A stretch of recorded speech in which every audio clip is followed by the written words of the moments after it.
the Zambia police in the house, and of course they are here to have a conversation with you on different pertinent issues that you may want to be addressed by Zambia police. And you'll be glad to know that we have Zambia police not spokesperson but public relations officer, Mr. Ray Hamonga, and of course is here to have a conversation with all of us. Mr. Hamonga, thank you so much for making time for us today. Thank you. I'm glad that I'm here, and I'm very happy that you have invited us at Zambia Police Service to come and interface with our public that we love so much to protect. Thank you. I understand that we've been trying to have this conversation for some time, but your office is very busy. Before we get to it, this is my personal question, not for the people. I want to find out, what is the day like in the average day of the Zambia Police Public Relations Officer? Like on average, like what time do you get up? Like what happens throughout the day? Well, it's a very crazy day. Very, very weird work-wise time. I don't really have time. I don't decide what to do at a particular time because of the nature of the work that I do. Of course, we are looking at I look at the whole country, so it depends what's happening in the country. For instance, if maybe just a riot has broken up somewhere, you have to quickly start looking at the facts and then put them together and be able to give to the nation, the nation, even at night. So even at times you can be sleeping at 01, the phone will ring, and I give credit to my wife. She's been tolerating this for quite some time, maybe because I've been long in PR, so she's used to the nature of my job. She's very understanding that effect. I find that at times I receive calls even 01, 02, 03. So even 01, you have to be up and you have to be ready to work. Of course, at times I do statements even in 23 hours, depending on the situation that is out. Yes. Something requires for me to respond, to calm the waters or to calm the public. I have to do it just there and then. So that's the kind of work I do. Of course, now I'm used because I've been this role for quite some time. Yes. So basically, there's almost no knocking off in your office. Of course, there's no knocking off. Of course, I knock off, for instance, if I'm off duty. When I mean off duty, maybe I'm on leave. Yes. But as long as I'm in the office, there's no time for me to knock off. So all the time, my phones, I have to do my phones wherever I am. Even now, my phones are on. Yes. I'm on here, but I've just put them on silent. Because if I don't put them on, people start calling. No, the phone was off. And for your own information, and maybe I can boast that I'm amongst the few men in Lusaka that when you leave your phone at home, your wife will call, because I have two phones. Yes. Will call you and say, "Where are you? I've left the other phone." She likes peace. Yeah, of course. Whenever if I happen to forget my phone, which I rarely do, of course. Yes. If I happen to forget my phone, she'll call me, "Where are you? You have left the other phone," and she'll drive where I am, or maybe I'll drive back to go and pick the other phone. Wonderful. This a topic that I really want us to start this conversation with, where the Brigadier General incident, where a civilian disarmed him. What I noticed is that it took almost 2 weeks before the police statement was issued. And I know that, like you have said, sometimes you issue statements even at midnight or at 23 hours, depending on how urgent it is. You're very effective in terms of putting out statements as Zambia Police and updating the nation. This particular story, in particular, it took almost 2 weeks. I wanted to know what was the delay. Okay, thank you very much for acknowledging us that we are prompt in issuing statements, which is of course very rare to be commended as Zambia Police. Most of the time, people just want to condemn the police, not realizing how much effort we put in as police officers to maintain law and order in the country. Now, coming to the issue at hand, the issue of the story instead regarding a Brigadier General. Yes. Of course, we acknowledge the concerns that you have raised about this delay, but what you should understand that this matter involved a highly ranked officer in the Defense Force, and of course, for us to do that, we have to follow a certain protocol. We have first of all established whether that person is really a Brigadier General in the army to start with, and also now looking at the circumstances, we have to ensure that we gather all the facts so that we don't misinform the public.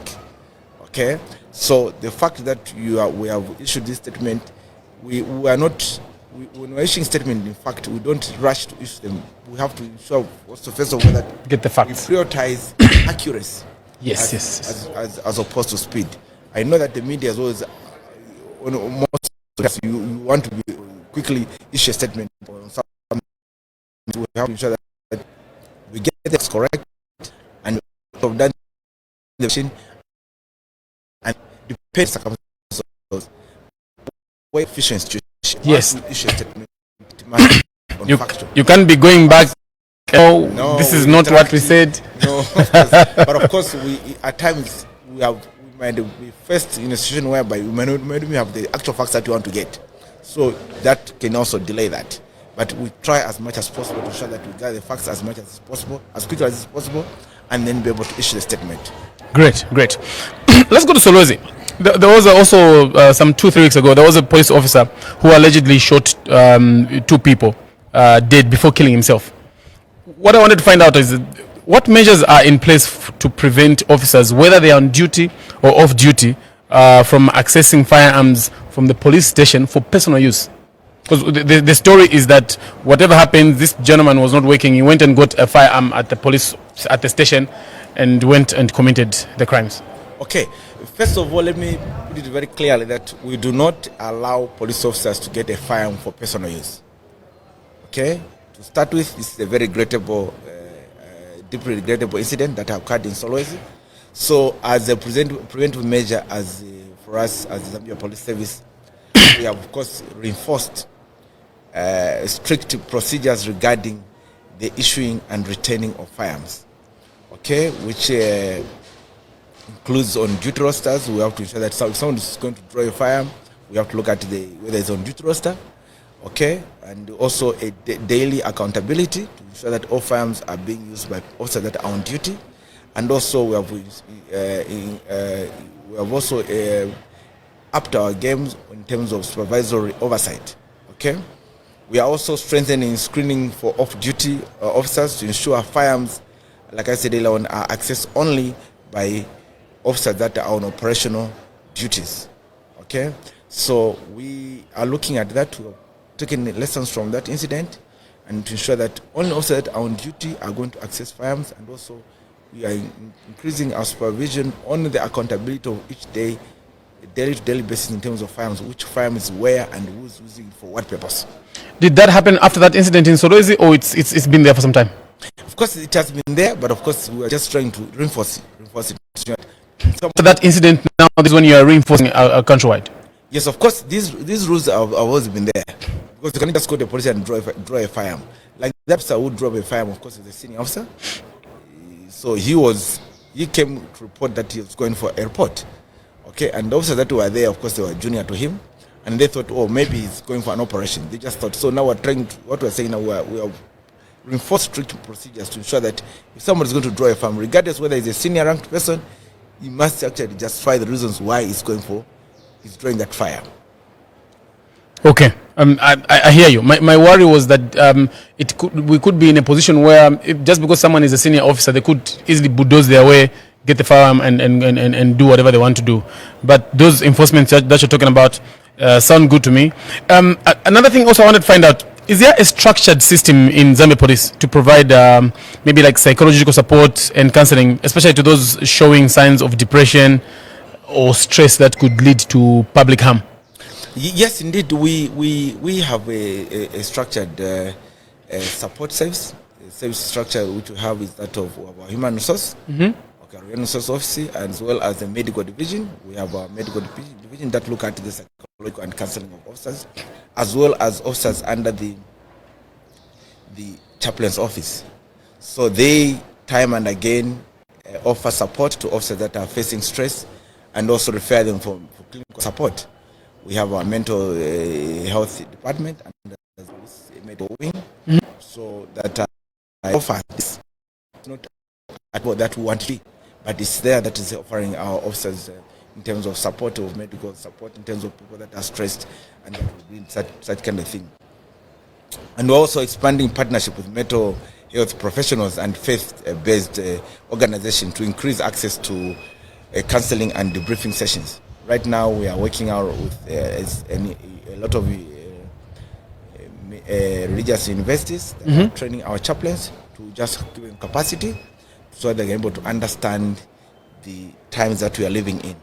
So we are looking forward, and of course, maybe let me take this opportunity to appeal to health mental institutions that are willing to partner with the Zambia Police Service to help us in this area to be able to offer counseling services to our officers that could be in distress, because our work is very stressful, and we need at times to be counseled. We are also human beings like another person, so we also need that kind of relief to be accorded to us. But of course, our chaplains is taking a lead in this department. When I talk with chaplains, I'm talking about pastors that give spiritual guidance to us, and they also offer the counseling services to us as well as the victim support unit as well. How easy is it for ordinary police officers to access these services from across the country? Well, of course, like I said, the human resources spread across the country. Chaplains also spread across the country, and our chaplains, they are doing that, and they also engage other faith organizations to help us in this area. Great. Is Mr. Amonga audible enough? Great. At a later stage, we'll be opening the lines. There are numbers on the screen that you'll be able to call if you have a question or contribution or comment on what Mr. Ray Hamonga is giving right now, the Zambia Police Public Relations Officer. You can be able to come through at a later stage. And also, if you have any questions, simply search for Shosta's House. It's a Facebook page. Leave your comments, your questions in the comments. We'll be able to read it just in case the number gets very, very busy. So at a later stage, we'll be able to bring you on. Mr. Hamonga, let me bring your attention to a story that a lot of people have been talking about right now, involving the death of Mr. Enoch Kasengele. A lot of the people know this story involving suspects as Miss Maria Zalomis, or the Z farmer, her husband, and also the co-accused. The post-mortem of Enoch Kasengele's, found blunt force, head injury, brain contusion, and brain edema. What I wanted to find out is, where do investigators believe these injuries sustained? Was it before police contact? Was it during transit, or whilst in custody? And also, what forensic evidence supports the conclusion? Okay, thank you very much. Investigations in that matter are ongoing. We are having, of course, and the forensic pathologist findings are part of that inquiry, which I've just mentioned. At this stage, of course, it would be premature for me to conclude exactly the injuries where they were sustained. However, investigators are carefully analyzing available evidence, including eyewitness statements, forensic timeline, to establish where the injuries occurred, whether they were before, during, or after police interaction. The public, of course, will be updated once the conclusive results are established. So, like I said, investigations are ongoing, and definitely, like you rightly said, that we give timely updates. So as soon as investigations are done, we'll be able to chart the way forward and give a conclusive directive or statement to that effect. We shall wait to hear the update on that. Of course, I in the same vein, want to appeal to members of the public to remain calm and give us time to follow the due process of the law.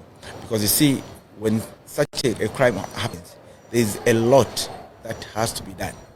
Otherwise, if you rush a case to court, you end up just getting, people just getting acquitted. For instance, we have what is called scene reconstruction. We have to reconstruct the scene, how it happened. When somebody is narrating, we have to go on the scene and reconstruct the scene, how it happened, and ABC, and even take pictures, so that when we go to court, we have a solid, tight evidence case to prove our matter beyond reasonable doubt. So, in the same story, and I follow you and I agree with you, we shall wait to hear from you at the time when everything is given to us. 4 suspects were apprehended. And later, Miss Maria Zalomis, or the Z farmer, her husband, were also detained. The question is, why were these later detentions not made at the same time as the first arrests? And also, what new evidence triggered the later arrests? Okay, the law requires that arrests are based on reasonable suspicion, supported by evidence, of course. So you don't just arrest someone because people are saying arrest this person, You have to look for evidence linking that person to that. Okay? So the initial arrests were made against suspects who were initially linked to the alleged crime. Okay? So as the investigations progressed, additional evidence emerged. And that was which led to the detention of the other persons, of course. And afterward, done our investigations. So like I said earlier on, arrests, they are not just made on outcries, no. Because they're not going to have the people that are making these pronouncements in court to adduce evidence. So you must first of all collect evidence that is linking to that person. At times, people may assume that what you are seeing in the public domain, even the police is seeing it. You might not be having access to that. Okay, maybe you're in a WhatsApp group where you are just close there, you are sharing things, and because you have seen it, you assume that even the police has seen it. No. So certain evidence, when we look at it also, we test it, see whether it's genuine or it's not. With the advent of AI now, you have to ensure that you look at the evidence, whether it's genuine. Yes, something hasn't been made up. Yeah. Beyond reasonable doubt. Once that is proven, then you get that evidence and then you can use it against somebody for prosecution purposes.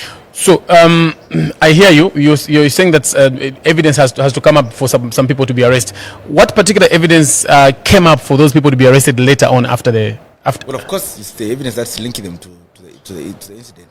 And like I'm saying, we cannot conclusively say that as of now because investigations are ongoing. So like I said earlier on, as soon as investigations are done, we'll be able to give an official position of their status, whether we have formally charged them or have not charged them. Once we do that, we'll be able to come back to the nation and update them and say, this case, so-and-so and so-and-so has been formally charged for whatever offense that could link them in relation to the evidence that we have managed to gather. So right now, none of the suspects has been charged? Not yet.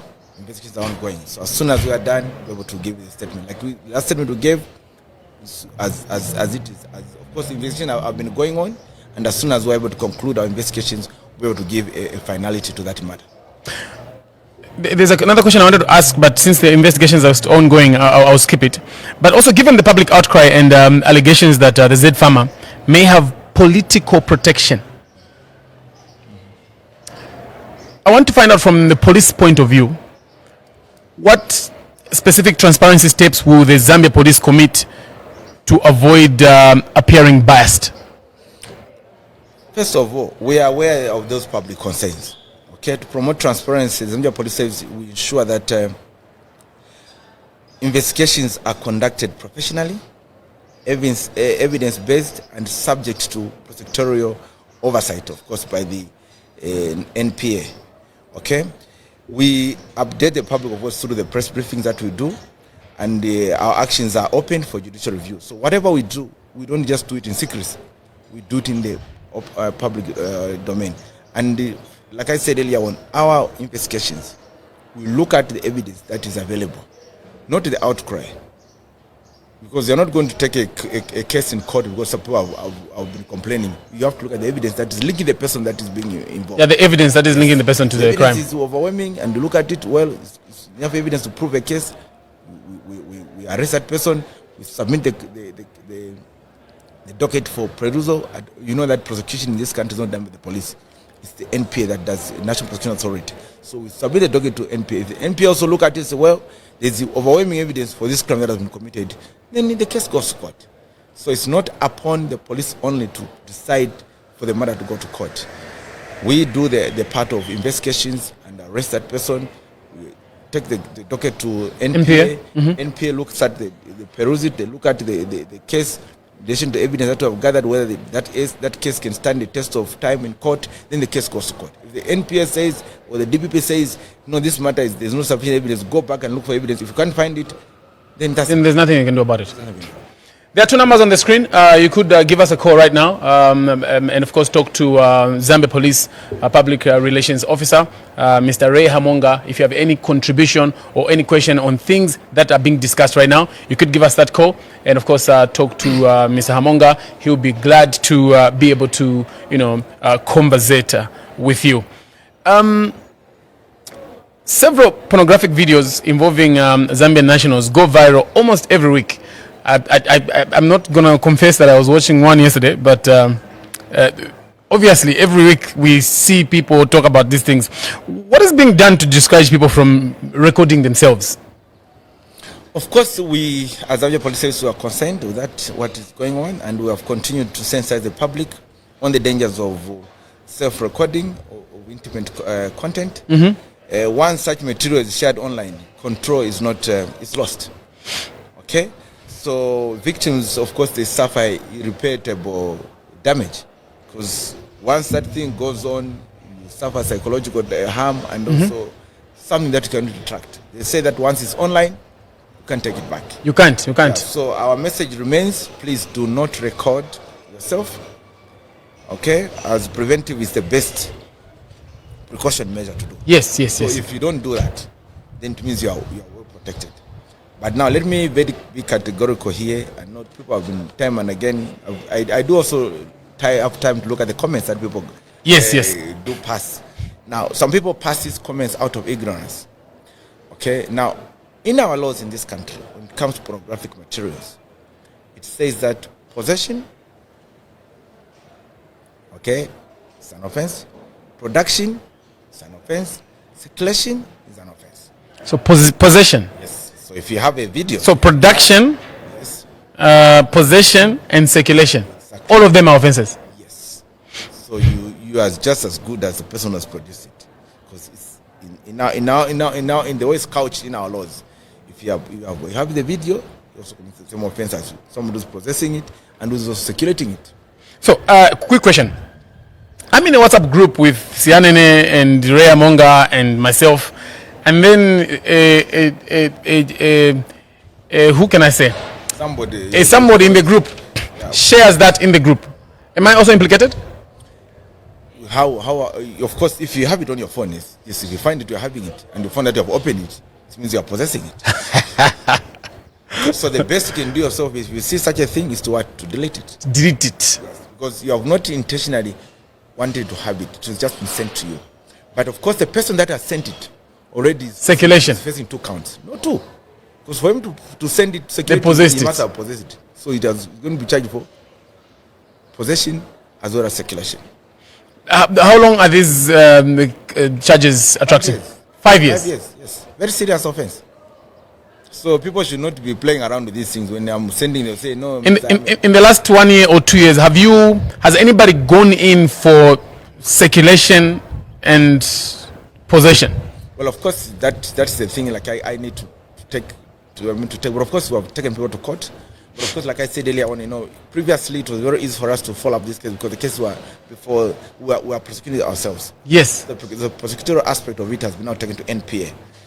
So maybe NPA will be able to give us. Or NPA will be able to give that aspect. Yes, in terms of convictions that matter. But of course, we continue to urge members of the public that please do not record yourself, because one, even if you record yourself, you say no, it's just for personal use. Nowadays, with the advent of these smartphones, just at the click of the button, that thing will go. So tell me, when I'm recording myself with my woman or my wife or whoever, I'm recording myself. That act of recording ourselves, is it a crime? Yes, that's producing. For personal use? That's producing. Production of even without sending it anywhere. No, yes. Just production for us to watch ourselves. So it's a crime. We are going to charge you for 2 offenses: production and possession. Production and possession. Yes, because you have it now and you produce it. So we are going to prove, because once we have found that you're possessed, then we find out who would have produced it. Then it's you who's the producer. So, legally married couple, they are not allowed to film themselves, to produce. Production. There's a number on the screen. Please, you can give us a call and talk to Mr. Ray Hamonga if you have got any question or any contribution. Let's see how we can have a conversation. So now, what steps are the police, in collaboration with, for instance, ZICTA, taking to address the increasing circulation of immoral and pornographic content online? Well, of course, as Zambia Police Service, we have been working hand in hand with ZICTA to ensure that we monitor and trace, as well as take down harmful content on the space, on the cyberspace. Yes. We have had joint operations just to ensure that we conduct and apprehend individuals that are circulating these obscene materials. Public awareness campaigns, of course, have been going on, just like these ones, and even on various. Sorry to cut you short. My producer says there's a caller, so let's use the headsets and talk to the public. Hi there, good Morning. Hi there, good morning. Hello, good morning.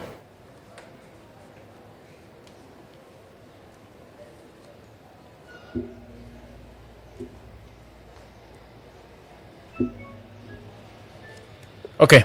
Hi there. Hello. Good morning. Yes, sir. Good morning. How are you? Fine, thank you. Your name and where you calling us from? Yeah, this is Aaron Nyirenda within Lusaka. Mr. Nyirenda within Lusaka. Yes, sir. Good morning to the officer there. Muri. Tulimakola tunakuja Lusaka. So not much familiar with the language. No, you have 2 minutes, Mr. Nyirenda. Please go on and talk to Mr. Hamonga. Yeah, mine is very simple. The common one which I see a lot of our youth here and the people at large being affected. I would like to find out from the office how shishita is done. For example, like you have been arrested or have been found shishita by the police. They are supposed to arrest me and detain me. I come out tomorrow, or they are supposed to escort me based on the explanation that I'll give. And if there is a fine that I'm supposed to give as an admission of guilt for shishita, is there a prescribed fine which I'm supposed to give out? Is there a prescribed amount? Because some they'll just charge us anyhow, no repair so. I would like to find out. And is it a mandatory that I'm supposed to give the officer, or we are supposed to go and pay through the bank? Thank you, Mr. Nyirenda. So these are my questions. All right, thank you very much. Thank you. Mr. Hamonga. Okay, thank you very much. That's a very important question, and let me explain it. Of course, we have been explaining this thing time and again. Yes. I don't want to seem maybe to get it right. Yes. So the aspect of shishita is actually called loitering, meaning you are moving in an area where you're not supposed to be. So if you explain, for instance, say, I'm going to such a place, the ideal situation is that officers are supposed to, if you are near to where you're going, they're supposed to escort you, you go to where you're supposed to be. That's the ideal situation. Yes. Okay. And that's what's supposed to be done. So it's not a question of you trying to be argumentative. It's a question of you explaining to the officers, well, officers, I'm coming from such a place and I'm going to such a place. And the place is very nearby, or you explain where you're going. That's what's supposed to happen. And this is what we have time and again told the officers to do. So if there are issues that are happening and where people are not doing that, let it be brought to attention of the officer in charge of that particular police station, because they are not supposed to. For instance, if you are entering your yard, they're not supposed to get you out of your yard and take you where they're supposed to take you, maybe take you to the police station. That's not supposed to be. Oh, really? Yes. I've heard, I don't know how true these situations, I've heard situations whereby people have got a pit latrine just somewhere outside. Nachoka mnyumba naenda using a pit latrine, pobwele banigwira. It's like, nachoka chemu toilet, ninda mnyumba. No, it's just because, people are doing a lot of comedy now and people want likes on our pages. There's no reasonable police officer that can arrest you within your yard. You're within your yard. How can somebody arrest you if you're coming from the house going to a pit latrine and then say that you have been arrested? Some of these things, when they talk about them, when we follow them, we find that they're not even true. Because some people are just trying to be funny and we make fun of the police, which is very unfortunate, of course. But what we are saying is our officers are we are there to protect the members of the public. Yes. So we are there to provide security. So if you are walking and then if you are patrolling and we find you, and then we ask you, where are you going? And then you give us a proper explanation that you are going to such a place. We are supposed to escort you and you go. You're supposed to be escorted. Exactly. And allow you to, even if not escort you, allow you to get to your place where you're going. Now, people that are shift workers. Mm-hmm. Yes. If you know you're a shift worker and you are you are living in a locality, introduce yourself to the police. That I work such a place, and for me, I work late hours. So that even if you find you, we already got an explanation and understanding of you. You know that criminals use all sorts of excuses. Yes. They use an excuse, say, no, I'm coming from whatever, and yet they want to steal from the same locality where they are patronizing. And people who actually been complain, say, police are not doing anything right for us. Maybe let me also finish the other. Is there a call? Yeah, it says there's a caller. Okay, maybe let me hold my thought. Hi there, good morning. Hello, good morning. Hello, good morning. Good morning, thank you. Your name and where you calling us from? This is Moses calling from Tendere. What's it? Moses? Yes. Moses, please talk to Zambia police. Good morning, Mr. Leamong. Good morning. What you are saying is Shishita, that's the way it's supposed to be. But our police, they are not, I don't know if they are looking just for money or what, because that doesn't happen. Immediately when they find you, if you explain whatever, they will get you and you get into the cell, you come out tomorrow morning. Even if you, So, has that ever happened to you where you've tried to explain to them, say, Nchoka kwaso, nienda kwaso? yes, last time they caught me, I was in a uniform. They caught me and my house is nearby the police, but they refused and I slept there. And I came out in the morning. Which police station is that? Maybe, Police. let's have a conversation so that we can sort this thing. You are saying you are wearing uniform. What kind of uniform was that? The uniform where I wear. So now, have you introduced yourself that you work late hours? Yes, I did that. No. I mean, have you been to the police station to introduce yourself that I work late hours and I'm a late shift worker, so I knock off flight? But the time they caught me, I explained that's when I'm knocking off. No. I agree. I'm not disputing the fact that you are caught. Let's have the conversation. Listen to Mr. Among as he's asking you questions and answer them as he's asking them. My question is, have you taken time to go to the police station, like for instance, to introduce yourself that you are a shift worker and you work off late? No. Okay, great. So this is what I'm saying. I'm saying, for instance, you see, when officers are patrolling, at times they could be overwhelmed with duties, so they may not have time to interrogate you there and then to explain. That's what I'm saying. If you know you are late, you're a shift worker, there's nothing wrong for you to go to a police station and introduce yourself as such, so that you are known. Okay. So that even when they find you in the night, they will not say you are just maybe bluffing or trying to find an excuse because you have been caught. So these things are things that you're supposed to do, so that officers know what kind of person you are. So even if you are found, you are able to say, oh, this person is like this. Mind you, at times we do have operations that we conduct. For instance, maybe we have issues of junkies in Mtendere. To say, where does the money go? Now, this money is supposed to be paid in a bank. That money should be paid in a bank. It's 87 or 9 quarters somewhere there. So this money has to be paid in a bank, and it must be 89 kwacha, and it must be receipted. Okay, you must be given a government official receipt. So that money does not come to the officer and say, no, 50 kwacha. No. You're supposed to pay if you're found to be guilty. If I'm picked up for shishita, for instance, I sleep in the cells and I am made to pay the 89 kwacha to the officer on duty. Is that officer on duty committing a crime? No, you're not supposed to pay to the officer. If the officer allows me to pay to them, is that officer committing a crime? Both you and the officer are committing a crime. Both you and the officer are committing a crime. What you are essentially doing is actually you are robbing from the Zambian people. Do the officers know they're not supposed to get money for shishita at the station? Yes. They know that. They are not supposed to get the money in their personal capacity. But they are supposed to receive money on behalf of government as revenue. So as a receipt from the bank? No. I'm saying they are supposed to receive money as on behalf of government. That money which is paid is not for the officers put in their pockets. Is it supposed to be given as cash to the officers, or I'm supposed to go and pay at the bank? Supposed to go and pay at the bank. Okay. Of course, the money at the bank. Of course, some people may say, some officers may be kind enough to say, okay, give me the money, I give you the receipt, and I won't deposit the money at the bank. But they should give you an official receipt. They should give you an official receipt. Exactly. Okay. That money has to be receipted and it goes in the government coffer. It's not money for people to get and put in their pocket and do whatever they don't like with that. Okay. No. But what we're getting from here is that if I was caught for shishita for some reason and I'm made to pay cash at the station and I'm not given a government official receipt, both the officer and you are committing a crime. That is corrupt practice, yes. Practice. The one who's giving the officer, you are actually committing, you are corrupting an officer. The officer who's receiving money can be charged for corruption as well. Great. There are two numbers on the screen that you can use to give us a call. Hi there, good morning. Hello, good morning, sir. Good morning, thank you. Your name and where calling us from? Gerard calling from Ndola. Gerard from Ndola. Yes. Please talk to Zambia Police. I have two issues.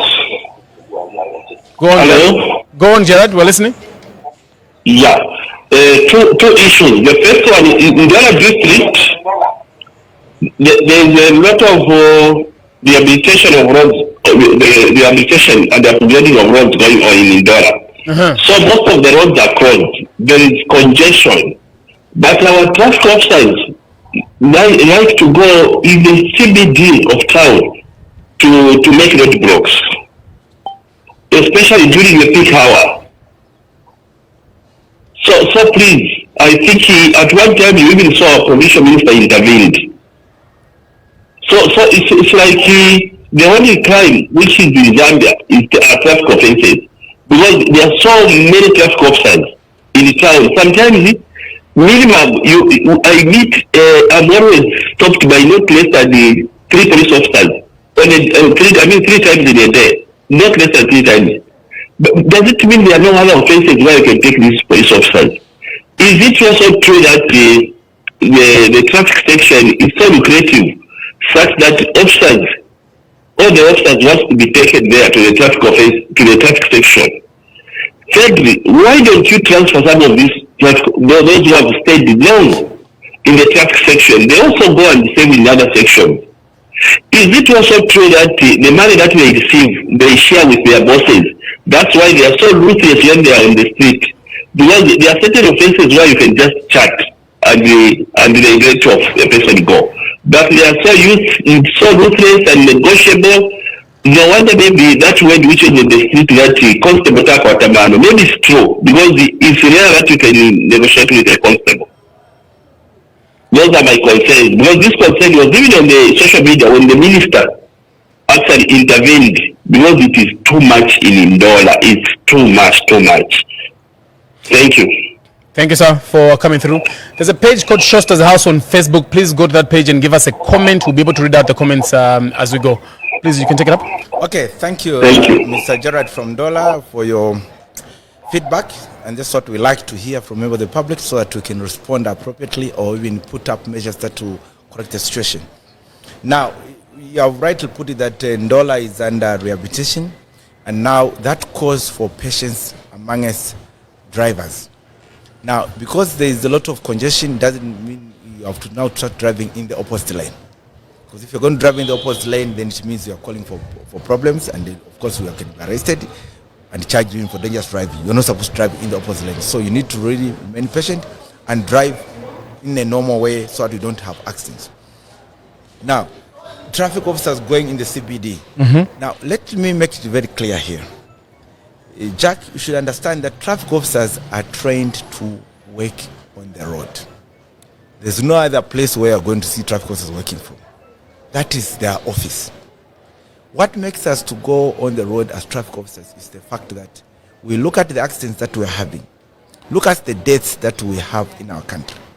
That is what necessitates us to even apply more officers to go on the road, just in an effort to try and reduce the number of fatalities that are happening on our roads. Because if you look at the statistics, they are not pleasing. They are very, very worrying. We have a lot of fatal accidents that are happening on our roads because of driver negligence. Okay, so our drivers on the road, they are not driving well. They want to be monitored. For you to wear a seat belt, you have to see a traffic officer. But when you crash, who dies? It's you, actually. It's not the officer. And then who's being blamed? It's the police. So what do? We need to work together. It's not a question of saying when you see a traffic officer, you get upset. No, you're not supposed to get upset. The traffic officers that you see on the road actually are there to protect your life. How do they protect your life? They are there to ensure that vehicles that are not roadworthy, they are gotten out of the road. Imagine you are driving, a vehicle just comes and rams in front of you because it has a brake failure. Who's supposed to have gotten rid of that vehicle? It's the traffic officer. If he stops the vehicle and this vehicle is not stopping, we follow this person, apprehend such a person, and charge them appropriately. Maybe when we charge them, they will put more effort to repair the vehicle next time so they don't go on the road. So our traffic officers, they are not there to milk money from you. They are there to ensure that you are safe. Those vehicles that are not supposed to be on the road, they are gotten rid out of the road. Then the aspect of that traffic of course, I'll answer the issue of the CBD. So please, don't expect a traffic officer to be in an office. No. Their office is the what? It's the road. Just like the same way you like to see traffic officers during peak hours regulating traffic, and then you go. That's what they are doing. When there's less traffic, they have to do the work. They are given. I mean, that's their road. They are given instructions to ensure that vehicles that are on the road which are not roadworthy, they are removed. We have a database in this country. If we see that, for instance, vehicles, maybe we have got 500 vehicles. I'm just giving an example in the whole country, yes. and only 100 vehicles have insured. What should we do? Should we just sit in our offices? No. Who's going to pay the indemnities or damage that these vehicles are going to cause on the road? If you are bashed as a citizen, a vehicle bashes you, who's supposed to compensate you? Is the vehicle, if a vehicle is insured, once you are bashed, the insurance will take care of your need, even having proper medical care. But if a vehicle is not insured, it's going to bash you, then it means you will not even be treated well. That is a loss of manpower. Okay, as a government, it becomes the economical drain. Now you start going to asking for social cash transfer by somebody who didn't just insure his motor vehicle. You understand? Okay, so then trafficking, he says he's stopped by not less than 3 traffic officers in a day. Well, of course, we have heard what you have said, and we'll look at that and see how these officers are operating. Maybe they could be operating in the same locality. Maybe they are more than necessary officers that are supposed to be in that locality. Why the traffic officer is very lucrative? Well, looking at the nature of the work of a traffic officer on the road all the time, and looking at the nature of the number of accidents that we're having, I can assure you that it's a very risky job. You have seen most of our traffic officers being bashed by these ruthless drivers, so it's not necessarily as you might want to put it, it's the most lucrative job. And that they share money with ourselves. No, we do not condone such kind of behavior. Like I was saying, if an officer is being corrupted, it means even the person who's corrupting the officer and the officer that is getting money is what they are committing a crime. And as Zambia Police Service, we do not condone our officers being corrupt. And please, if you know people that are officers that are corrupt, bring to our attention, or you can as well go to the Anti-Corruption Commission, report them so that they can be prosecuted and gotten rid of in our service. So I wanted to ask Ms. Hamonga. Almost every time even when I'm just having a conversation with the police or just with the general public, this issue of Zambia Police traffic officers, sometimes they might not even suggest it directly, but like they'll give you, this is the only way I will let you go if you buy lunch or whatever. Okay, probably they'll say buy lunch or whatever. As Zambia Police, I know that you know these things happen. Are there practical measures that you do, even just within the police, to make sure that things like this don't happen on the road? Yes, we have our integrity committee. Okay, the integrity committees, we talk to these officers, and even like now I'm saying it is not right to pay money to a traffic officer. What we have done, like for instance, traffic section, we have introduced what is called direct deposit. Like you said, going to the bank. We have said if you commit an offense, let the officer give you a charge sheet and you go and deposit the money at the bank, so that there's no issue of you having to negotiate anything there. Okay? So if you have any challenges at any particular police station, please seek audience with the officer in charge. The officer in charge at the police station? Exactly. Seek audience with the officer in charge. We should not just always be armchair critics. Let's be seen to be taking action. If you, like for instance, like I said, we know somebody who's corrupt, bring to the attention of the officer in charge. So should I have confidence that the officer in charge will deal with the issue and in an unbiased way, or they will side with their police officers? Exactly. Our officer in charges, if I can maybe bring it to another level of understanding, they're like village headmen. In that particular area of jurisdiction, they don't want also to be heard all the time on radio. No, such a place is doing this, such a place is doing this, because they are representing the IG at the local station, at the locality. So even when we have these complaints coming on, even as we ask them, no, you, what is happening in your area? I'm having these complaints. What are you doing about this thing? Okay, like for instance, now somebody has mentioned dollar. Of course, this congestion could be caused because of road construction. Yes. Because of course maybe vehicles, they're just parked in one area, and of course because vehicles are parked in that particular location, or drivers are going in the location, you know very well that most of us people who drive, if drivers let alone, they will not even move. They will just block each other. And 2 officers has to come there and settle the gate. Even they are saying cancel Takwataman. There's some cancel that's saying Takwataman. If he comes there where there are drivers who are educated, master degree holders, whatever, that fail to give each other courtesy. They fail to give each other way. You find even when the traffic are not working, it's a simple rule. When traffic are not working, it becomes automatically a four-way. First come, yeah. A four-way. You just stop. Someone passes, you also pass. But it will take a constable attack to come and control them there. You understand? So what are we saying? What we are saying is, please, let's work together. We are here for your own good. We are not here because we want to just intimidate you or whatever. We are just like any other person, like Jack. Jack chose to be a media personality. We as Zambia Zambia Police Service, we have chosen this career. We have also, mind you, have also been to school like you, but we have chosen this career because we want just to maintain law and order. When there's law and order in the country, when there's orderliness, we get satisfaction. That is what we have chosen to do. Not that we were here maybe to use our powers unnecessarily or whatever. No. We are here because we want to serve you, so that there's law and order in the country, and that's what we'll have to do. And that's what satisfaction. Wonderful. There's a number on the screen. You could give us a call. Hi there. Good morning. Hello, good morning. Good morning. Thank you. Your name and where are you calling us from? I'm calling from Bowling. What is your name, madam? This is Ngiase from Bowling. Ngiaso. Ngiase. Okay. Please go ahead and talk to Mr. Ray Amonga, the PRO for Zambia. Good morning, Mr. Ray Amonga. Good morning, Mama. How are you? I'm okay. How are you? Thank you.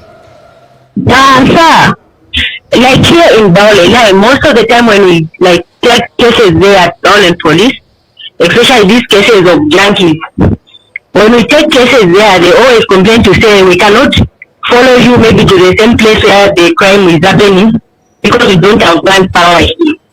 Now who is going to help us to give us the same manpower? Okay. Because here in Bowling, so many crimes are happening. Like some 3 days ago, they killed a child, a young boy. The same junkie. Okay. But we've seen the same people moving around up and down. The same people made that crime. They are moving up and down. No one is doing anything. Okay. Thank you very much. Thank you very much for your question. Like I said, you can look for Shosta's House on Facebook page. On Facebook and give us a question. There's some questions that I've seen on the page. I'm just adding on one more question, Mr. Hamonga. Someone says Zambia Police should consider introducing digital payment options such as mobile money or POS machines, as opposed to going to the bank all the time. These days, most people don't move with physical cash. So you can take up the call. The call we received, as well as this message from the Facebook. Okay, the issue of junkies in Bowling, I think in all fairness, yes, it has been a problem that we have been hearing about. And not long ago, I think on the 24th, we arrested somebody, two juveniles. I'm sure you saw the statement that we gave. Yes. We arrested 2 juveniles that killed their colleague. Now, alleged to have killed their colleague. Now, look. Let's be very open about this discussion. Where are these junkies coming from? People want to put a situation as if these junkies are coming from the police, and yet these junkies are coming from our communities. And the issue of junkies cannot be sorted out by the police themselves, because when you look at our laws, we arrest even a juvenile, take them to court, is what is called a diversion. The sentence that may be meted out to that juvenile is just maybe counseling, and the juvenile, you see him back in society. Yes. So meaning we are having challenges in solving this problem. So this issue of junkies, I think in all fairness, the police has done what it can do. So it is this calls for other stakeholders as well to play a part. In short, if we are going to be blunt about it, junkies are coming from homes that are literally like broken homes. We have parents now that have children who are failing to take care of their children, and then these children just roam about the street and committing all sorts of crimes and get exposed to drugs. This is the problem that we are facing. On the aspect of her complaining, say no, they are saying they don't have manpower. Now, the issue of manpower, of course, our manpower levels are not at the level that we're supposed to be. In terms of, if you look at the population ratio, yes, it's in the public domain. It's not a secret about it. But of course, when you look at the regional level, when you compare ourselves to other countries, even that have better human police ratio, we still compete with them in terms of crime. We are even others were even maybe even better than them. Okay, it's because of our nature, maybe the way us Zambians are, because we are peaceful people, and we don't take crime for crime. I mean, we don't take crime to those extent. But this can also be helped in a way, like for instance, if we form neighborhood watches. Neighborhood watches can mitigate greatly in terms of manpower. Okay, but what we do, like I said earlier on as police, is that when we see that there's a crime that are going on in a particular locality, we do mobilize officers from other stations to go in those localities and be able to ensure that this problem is dealt with properly. Okay, so the issue of junkies is of concern to us in Berlin, and please let me make mention here that let's not fear to come to the police to give information relating to the junkies. We know as police that junkies have been telling people that if you report us, we are going to come and ransack your home. Even just that is enough information to come and tell us that these people are saying if you report them to you, they are going to do ABCD. Please don't mention me. Can you please investigate this matter? We are going to move in and investigate and ensure that these persons are brought to book. So when people come to report to you, they can be protected? Definitely, and that's why we have all these successes. Most of these successes that we are having is because people are giving us information. The leaders, other information they give us, this person in such a place, we go there and get them. And this is what we are saying. That's the two junkies or persons that are involved in criminal activities want to use all the time. They will intimidate you and tell you that if you do this, I'm going to come for you. But we are telling the members of the public, please come and tell us. Just come and tell us in confidence. Just make mention that I don't want to be mentioned. This is the crime I want to mention. Others will even say, I'm ready even to go and face him in court. There's no problem with that. And even if you do that, and if you are facing any challenges, maybe threats from them, come and report back to us. If I come to you and say I want to remain anonymous, won't I be needed at some point to testify, maybe in court or anything? No, not at all. Not at all. Like I was saying, some people want to say, I'm ready to face this person in court. I'll come to report this case. So also are saying that please come. We have all these success cases that you're seeing. It's because people are telling us, and we have not mentioned them, that these are persons that have told us about this. There's a message I read why we haven't introduced POS as well as mobile payments. In fact, yeah, that is a very important question as well. Now, there is a exam portal, okay? A government service bus. Yes, please, let's utilize that portal. For instance, now I can confidently tell you that, for instance, if you are going to pay for fingerprints, okay, of course these are modules that are being developed. Yes, yeah, of course, because of our nature, the way the law is structured, our modules at the police are a bit different from other other ministries, and they're a bit complicated to develop. So what we are saying is, for instance, if you are paying for fingerprints, yes, of course you need to open an account on the Zam portal. Yes, which is hosted by Smart Zambia and the government or that line. So you need to open an account there. So if you open an account, for instance, if you are paying for fingerprints, you can pay for fingerprints using that portal.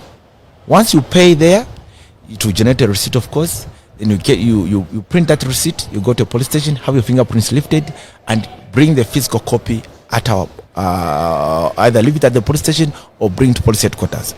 Once your fingerprints have been cleared, you are going to receive an email. Through your email, you're going to receive a soft copy of the clearance certificate. So using the ZAM portal, can I make payments for various? I'm saying, like I said, if you heard me, I was explaining that our modules in terms of payment are somehow different from other ministries. So, like for instance, the one I've said, the fingerprints, it has been done. You can do it. It has been actually running on ZAM portal. Yes, on ZAM portal. So if you're paying for fingerprints, like I said, the comfort of paying the fingerprints. Once you do, when you know the ordinary or previous rules, what used to happen is when you bring your fingerprints at the police station. Yes, you submit it. You wait for for it to be cleared, and then you get it. Now, the beauty of ZAM portal now is that if you pay through ZAM portal, if you have an account, of course you open an account. You have an account, yes. You pay through ZAM portal, you submit your fingerprint. All what you need to do is just go home now. The cleared form now, it will come, you will send you a soft copy. You will not need to come and again get the physical copy that you submitted at the police station.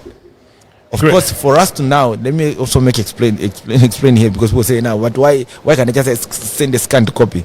Now, because of the nature of the document that we are doing in terms of fingerprints, unfortunately, we need the physical copy, because that's why we're able to do this work properly, because we are still using the manual system. Okay. And then in terms of payment, like I said earlier on, the digital platform, this person was saying we need to introduce a digital platform like mobile money and that kind of thing. Yes. You know, we are dealing with the government. We're not dealing with an institution. And people, that's why they make mistake. They think that money comes to the police. No, it's going to the government. So government itself has its own financial regulations, how money can be sent to the coffers. So, and this is why you see us as if you might think that maybe we are rigid and whatever. No, but like I said earlier on, that the digital platform that is there, like the some portal digital platform, please, let's make use of these facilities. Of course, these other modules, these other things are still being developed. Okay. Yes, exactly. All right. There's a number on the screen that you could use to give us a call and see if you have got a question or two for Zambia Police. Also, see if you can follow Shosta's House on Facebook. Drop us a comment. We'll be able to read it. Hi there. Good morning. Good morning. This is Ntombizine Bota. Ntombizine Bota. Yes, please. Thank you for coming through. Please talk to Zambia Police. Mr. Hamonga Ngachirimwan. Ngachirimwane. Munayo man. I wanted to find out. I have a concern about the Chabinga case. I would like to know, as a Zambian citizen, your stance as Zambia Police, what you have done about that alleged AI voice note, or is it recording or whatever it is. I personally don't think such a thing should have been circulating in the way that it did, and I would like to know the stance on how true that is, what has been done, have people been paid over those things, and if not, then how are you protecting the president, honestly, by allowing those things just to roam around and a statement of claiming that it's just AI sitting like that. So maybe you can just shed a bit more light for me. Okay. Madam Bota, thank you so much for coming through. Thank you. Right. Okay, regarding that issue, of course, an inquiry file has been opened and the investigations are ongoing. Of course, we protect the president in various ways. And, of course, security of the president is not something that I can openly discuss here. Because if I say they were praying the president in such a manner, it means now I'm actually telling people how they can now attack the president. So suffice to state that investigations are ongoing, and at a later stage when investigations have been concluded, we're able to give an update to the nation. So there are some investigations on that case? Well, of course, we'll look at it. We'll open an inquiry file to look at it and find what really is behind that audio. Okay. How is Zambia Police Service ensuring accountability and transparency in the investigation of cases where police officers themselves are implicated? In regards to corruption? Yeah, corruption, murder, of course, theft. Okay. In terms of investigations related to the police officers, for instance, in the setup in our country, if a police officer commits a crime, he's arrested just like another person, and then subjected to judicial investigations, like going to court and that kind of thing. In cases where maybe it's corruption, we let the lead institution, which is Anti-Corruption Commission, to look at the matter and investigate it without us necessarily interfering in any way possible. And of course, I earlier said, there's the Police Public Complaint Commission. Yes. If you have a complaint against Ray Amonga, you can write a complaint, take it there, and then the commission will summon me there. I will appear before it, explain my side of story. If I found wanting, I'm reprimanded. Whatever disciplinary action can be taken against such an officer. Great. Hi there, good morning. Hello. Hey, good morning. Okay. Hello, good morning. Hi there, good morning. Hello. Hello, good morning. Muri Bwanji. Bwino Bwanji. Kama na wandani? Pamwaka, paku garden. Pamwaka ku garden. Au kambani na wa police pamwaka. Wawe Hamonga muri Bwanji. Ndi bwino Pamwaka muri Bwanji. Bwino naine nifuno ogula ng'ombe manje imwe ngati banakwanisa omugongani kumutitani scam. ine manje bazanishita bwanji so vinasvika bwanji ivo ero ngazithingirize bwanji kuri vantu vaso because nase tifuna kugula ng'ombe nankumba but ava vantu simaziva ngati nevazona olo vabwera kuti namatapi. Okay. So bwanji mukesi yamene nasika kuti Okay, thank you very much. Iyo kesi pakati pano singaikambe because it in court. I don't want to be cited for contempt of court. Because when the matter is for court, you don't comment it. But you should understand that it means me, I did my due diligence. I have someone to take to court. So if you are going to do somebody, know where that person is found. Kwena pezeka, mushemuche kwena ankara. So atinga nufuna complaina, ngendo mwamutenga, mwampereka kuchani, mwameta ku police. Mwanimvesesa. Mwambera? na vera. So ngati mutinga na muntu. Musadinga mundani apezeka che mu street. Olo pa Facebook. Olo pa Facebook. Mudrigera mundani angara aina nyumba so ati ngati vavuta vintu mupeza muntu okutenga uleta ku police rupera ku court. Kapera mututegeko olo kutivo meleza uyu muntu ngatafuna odinga naye tingazibwa ku police. Tikamba kuti dingana muntu wene muziva. Noti muntu akamba ati nigulisa nkumba pa Facebook naye mwatuma ndalama bwerani mutenge nkumba. So ngati mutingana muntu dingana muntu wene muita bwanji wamene muziwa bwino kwa mupeza kwena apezeka mumfuza rupezeka kuti wina famu waenda pa famu ni ya famu alright. So that ngati muntu valubana mwa muntu oita bwanji opereka ku court mwe napereka ku court ni muntu. So usa dingana muntu wakuti simuziwa kwena apezeka iyayi. Tinga muntu unuza kwa mpeza so ngati vantu valubana musachana chave nafuna kuchita mwamutenga mwamuita bwanji mwampereka ku court. So ngati imwe ngati mutumira che muntu ali pa Facebook atuma chitani so mwachita icho then ichimanje ni problem hiyo. So veni kamba in short kamba kuti ngati mupasa muntu ndalama zivani kwa mupeza uja muntu. So ati ngati vindu vinaende bwene vaendera munga mutenge mwampereka ku court ndawo muzi wako anapezeka wanyamata wanyanya mwanzi wanyanya choti kamba kuti kairo eni wanyamata zivani kupene wapezeka pene mbo wapeza ngati vantu valuvana mupeza opereka ku court mwena peza leno opereka ku court ngati mulipe muntu opereka ku court nishimaisi mnachite mweli tukuzani pa poti muzikonkamo. Okay. Yamveka madam. Hello. Yamveka ngani? Awa yamveka bwana. Ziko mwapi? Thank you very much for coming through. As we come to a close, I saw someone ask a question which I've lost about how the gentleman called Waimi, how he was arrested. There were stories, and I remember there were stories on how people said he was killed in custody and whatnot, and then we just saw he resurrected and is now in court. Off the cuff, are you able to give an account on how he was arrested, where he was being kept, and what's latest? Jackson, let me tell you that daydreaming for some people is a one-off thing. But for the Zambia Police Service, for us as police officers, being professional and accountable and transparent is a full-time job. So people can wake up and say all sorts of things today. For them, it's a one-off thing. But for us to remain professional, transparent, professional, is a full-time job. So when a matter is before the courts of law, our mouths are shut because you'll be cited for contempt. We can be cited for contempt. Oh, okay, so is there any? Do you have a caller? Okay. So if we pick a call and then we conclude. Hi there. Good morning. Hello. Good morning, sir. Good morning. Thank you. Your name and where are you calling us from? Fred from Ibex. Fred from Ibex? Yes, sir. You may go on and talk to Zambia Police, Fred. Okay. First of all, I'd like to acknowledge Officer Ray's, professionalism. I mean, highly professional. I can attest to a personal account. However, I have a few, just one question for him. Like, for the Shishika issue,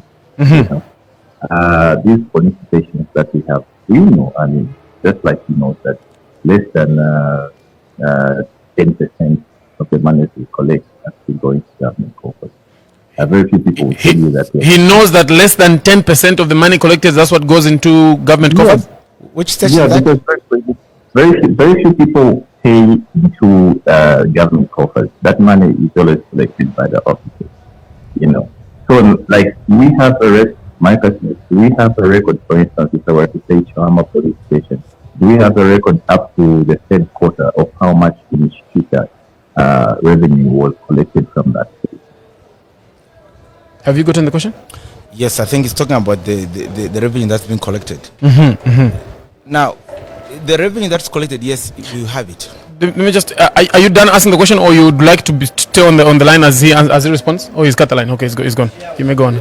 Now, maybe it's the way we put these things, people don't understand these revenues. If you have been very observant, each time we give traffic accident statistics, okay, we do give the amount of money that is called admission of guilt fines. Yes. That is the money that has been collected, that we collect from various police stations. Okay. Now, for Mr. Fred, if he's saying very few monies, only he says 10%. Yeah, he said that you know that only 10% goes into government coffers. Yeah. Now you see, this is okay. Of course, he's got. According to him, he's got. I can say he has got very good information. But that information will not just be good enough for him to just come on air like this and say that only 10% is being collected. This is why we are calling, for instance, if he has that kind of information, he can go to ACC, give it to ACC, which is an independent institution from Zambia Police Service, so that it's able to correct the situation. Okay. Now, from our point of view as police, we do collect what's called admission of guilt fines. Yes. And from our records, each year the fees have been, the collections have been going up. Okay, but of course, if he knows of some information, like I said earlier on, please, there's a whistleblower policy. He can just take it to ACC, because this borders on corruption, I think. So him says 90% of the money just goes to the police officers. So please, I want to encourage him, and I want to thank him for acknowledging my being professional, and I also want to thank him for being candid to come in the open like this. Yes. Please, if you could just take a further step by giving this information to relevant authorities, for instance, like the Anti-Corruption Commission, so that this matter can be investigated and people who are doing that can be brought to book. Great. People that do have that information, and Zambia Police have actually said it time and again, see if you can see the officer in charge at different police stations, or even just go to ACC and report these matters. Public Commission. Hi there, good morning. Well, good morning. How are you? Great, thank you. Your name and where are you calling us from? This is Owen. Owen, where are you calling us from? I'm calling you from Lusaka. Okay, Lusaka. Owen, please go ahead and talk to Zambia Police. Yes, Mr. Monga, how are you, sir? I'm fine, Mr. Owen. I wanted to, I'm following the program. You mentioned something like when someone is charged, when someone is caught for loitering, is caught shishita. You mentioned that the person who pays, if a police officer asks the culprit to pay money without a receipt, you mentioned to say both the culprit and the police officer are committing an offense. Is that right? Yes. That's what he said, yes. Yes. But now I've got a concern on that. How is it fair for the culprit? Because for the culprit, immigrant whom I ought to have police, citizens, civilians, whenever you tell them something, they are always geared to obey, because already they are under intimidation, because you are not ordinary people, because you are people that you are men in uniform. So whenever you talk to civilians, they are always afraid. So when civilians are told to say pay this much, they are already eager to obey. So I don't see how it is fair to also include the person who has been caught for shishita as also an offender when they are asked to pay that money. So I would call on the police also to look into that, so that whenever a person has been intimidated by police to say pay this much for shishita without a receipt, they can even report to say I was charged like this. But when you say they are also committing an offense, even if they have been exploited, they'll be afraid. You see the point? Okay. To report. Yes, sir. Okay, it's good you have brought it up, and then we can discuss it. Now, what we are saying is, for instance, it's not lawful. You understand? Yes. It's not right. I'm saying we are telling them that they should not do it. Not that because they've done it, they should keep quiet. You are not supposed to do that, because by so doing, you're also committing an offense. You understand? Because you're actually robbing from the public. Because when you commit an offense, there's a already prescribed fine for you to do that. Now, when you get that fine, you connive with a police officer to steal from the other persons. You understand? From us, the general public. That's my point. It's good actually I brought it up, so maybe we can clarify that. So what we are saying is that it's not authorized. You are not supposed to do that. Okay? All so right. if maybe let me go further by stating that if an officer gets money from you like that, you are supposed to report him. Okay. You can even go to ACC and report that this officer yesterday got me and put me in custody and I paid him this money. Meaning it shows that that officer was not catching you, or he didn't catch you because you are of Shishita. It's because he wanted to get money from you. You get the point. Mwemvera ngani yambeka? Nainjera. Okay, mwachitabu na kuyakani. Then in Kuseko and question. Be quick, please. Be quick. No, give him chances. There's no other corner. Please go ahead. Please go ahead. Yes. Is it right for?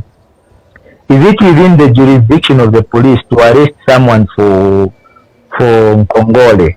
Like we've seen a situation where sometimes people they lend money from lending institutions, those companies that lend money like Z Loan, Unify and other lending institutions. When people they for example they delay in payment and they prolong, is it correct right for the Zambia police to arrest such individuals? Yes and no. Yes, in the sense that, for instance, you go to a lending institution, you say that I'm going to pay back this money on today's what, 27th. You're going to pay money on 27th. 29th, the lending institution comes, the police says such a person owing got 20,000 kwacha and he has not paid. We can arrest you for obtaining money by false pretenses. The reason is simple, because you said you're going to pay the money by a particular day. Now you pretended that you're going to pay back that money. So you got in that money, isn't it? So that becomes the obtained money by false pretenses. Two, I said yes and no. No, you get money from somebody, 20,000 kwacha, you pay 10,000 kwacha, remaining 10,000 kwacha, you're not paying. That becomes in Congore now. That is civil. So for you to get the other money, you go and you can sue somebody, go to the court of law, small claims court, and get that kind of money. So if I start paying back my Congole, it drops from being yes, because I've shown that I've started paying back. Yes, that's Congole. But others who are clever, I will tell you this: those who are clever, when you bring that part of the money, they will not get, they will get it and bring to the police. Say this person got money from me, and is part of the as evidence. Here is part of the money that he has given. Okay. Now again, we will arrest you there. Because now that person is clever, because he knows, because others just a moment, let me clarify, because other people, they do it deliberately. They will get 20 penny from you and then bring you 500 kwacha. They'll pay it to become civil. Others who are clever, when they get that money, they'll bring the police. This person, oh, you got money from me, and this is part of the evidence that you got money from me. I see. You understand? Yes, Mr. Owen. Now you can go. Mr. Owen, I would like us to conclude. So please ask your last question. Yeah. Let me just conclude with the last question. You mentioned something interesting. There are these lending institutions where, for example, someone borrows the 2,000, Mr. Amonga, right? Somebody borrows the 2,000 from this lending institution. Then they are told to say, if you cannot pay the full amount, there is also a provision where you can pay, for example, you just pay 5,000, then for a carryover. You pay 500, you can't manage. Then if the next month comes again, you can't fulfill to pay the full amount, again just pay 500, just like that. Is it just like that? Are you, if that happens, and then at some point it happens that you can no longer pay that 500 kwacha for a carryover, are you liable for an arrest? Of course, yes, because you have pledged. The thing is this: when you pledge, make sure that you pledge for something that you can fulfill. You understand? Because once you say something which you can't do, that becomes now false pretenses. You understand? So the only way I can avoid being arrested for Congole is I have to pay something. No. Don't pledge for things that you can't do. In short, be an honest man. Be an honest. Once there's dishonest, the issue of obtaining by false pretense comes in. Because now you are pretending that you're going to do this and which you're not. Then you're not you doing. Understand. Mr. Owen, thank you very much. No, let's clear him. It's very important. I hope we have gotten this thing clearly. Hello? Mr. Owen? Oh, it's gone. Sir, I have a question on Facebook. Please go to our Facebook page, Shosta's House, leave your question there. Why does the 911 emergency line in Zambia take so long to respond, even in urgent situations where someone is being being attacked? Imagine being told to wait in immediate danger. Why hasn't the system been decentralized, at least at the provincial or town level, like in many Western countries, so that local dispatch centers could coordinate faster responses and reduce delays? Okay, thank you very much for that concern. Yes, we are concerned as well with the operation of 991, but of course you should understand that we do not, as police, host the number itself. The communication system, we don't host that. It's not like that thing seated in the police. When you call, it goes straight to the police. It has to pass through the service providers. And actually, I want to even challenge the public that why don't we even challenge the service providers that we are, as customers, we should have access to 991 on our phones. You understand? As a service provider, we should be able, when if you are subscribed with any service provider, you should have that facility. When you dial the police, the number should go there, should go through. But of course, like I said earlier, when we acknowledge the concerns and we are working on that to ensure that the technical aspect of it is well done, and that it can only be done by the service providers. For instance, if you are in Woodlands, if you are going to dial 991, the number should be able to go to Woodlands Police. Yes. And now that for it to happen, it's the service providers' towers to do that. So my argument would be that the service provider's business there is to make money, not to look at my safety. My argument is that the institution in charge to look at my safety is you. Yes. Maybe if you led the role into actualizing that situation, it could happen. Maybe they could fall in. They could do what they're supposed to do to make it happen. Yes, of course, we have been engaging them, and even you as a service provider, that should be part of the benefit as a customer. Yes. Yes, it should be a benefit that when you call, you should be able, if you are in Woodlands, why should when you call in Woodlands, your call go to Central Police as a service as a subscriber of that service provider? It's not doing me any. Exactly. So we are saying this is something that we, the police, and you, member of the public, should work together. For instance, if we say, okay, if you service provider you're not providing us this service, then we'll go to other service provider this service. Okay. So now we are looking at that. But again, also the challenge that we have been facing is that each time people ask about emergency lines, like for instance, we tell them, okay, you can use it as an alternative, also 910, in case we are failing to go through on this particular line. Now people start dialing that line, thereby congesting the same line that is meant to save the public. Okay. So please, when we say that this line is working, let's not start trying it out, because by so doing we are congesting it and we are depriving members of the public that need the service of that particular line. Do you have a caller? Okay. Maybe because we don't have a caller right now. I want just to make there's a caller. Okay. So let's pick up a caller, then we can conclude. Hi there. Good morning. Oh, afternoon. Thank you. Yeah, machoma boss. Tachomabu ino machoma bwanji. Ntomabu na boss ni fulani soko ya boss. Ndimo bandani mtumira kuti. Nini Patrick mtumira kuchawama. Kwa Patrick kuchawama kambani na ba polisi. Nina muzanga asoenza mu government ku Minister of Education. Then kuna physical situation whereby there's a certain institution ya finance institution. Nambo katinga pa payslip ana katinga for 3 months after ndago anauza kutise is your the baby no permit but submit your forms kwa ku office kwa na how come you appearing for paper, then they said no permit. So I told my friend now maybe you can visit the police, because I think that's stealing. I don't know if you can explain to. Okay, nanga wanambwezera ndarama wanamutengana ndarama hizo. So na base. Banakana. Wanauza kuti no permit wamene watu wanatiweza. Wapemiki. Okay. Baje wapemiki wanamuza richani panaenda upemiki. Sanaendea kukupemiki. Akaende kupemiki because kumangala sometimes wamuchita overpay. Mwaziva. Okay. So ngati overpay, you are supposed to report that overpayment so that ndrama zibwerere.